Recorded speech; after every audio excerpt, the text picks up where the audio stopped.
Natatawa ako dun sa creator nung sumikat na sa'yo na broke boys don't deserve the pussy. Sabi niya dito, sa mga lalaking nakafollow sa akin, paki-unfollow na ako kung binabastos nyo lang din ako. Parang delikado yung request niya.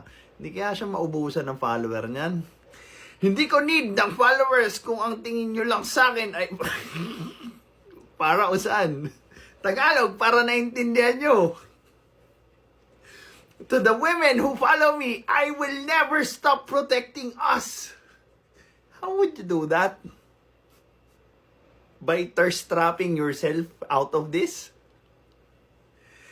Men should be ashamed of their lustful minds. Wow! Men should never objectify or subjectify us. We are more than just women. Teka lang. Sino ba ang nag-objectify ng mga sarili nila in the first place? 'Di ba? You are dancing out of the tune of broke boys don't deserve the pussy.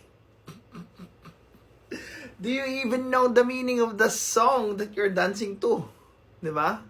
Oh. So again, uulitin ko ulit yung tanong ko, sino ba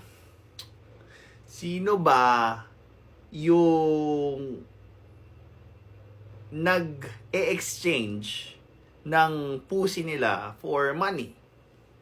Di ba mga ano yun? Yung mga... Ayaw ko na sabihin.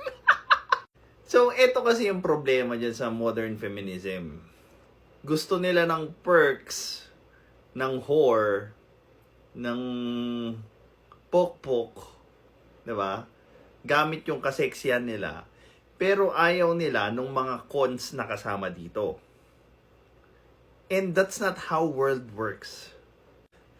Diba? Huwag kayong magtaka na tumataas yung probability na babastos kayo if you act like a whore. Because you are wearing a whore's uniform and you are acting like one. Diba?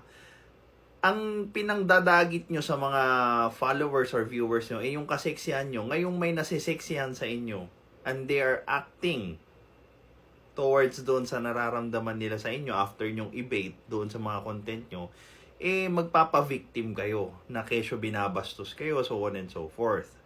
Now, kung gusto nyong malesen yung ganong klaseng insidente, might as well drop yung ginagawa nyo sa social media.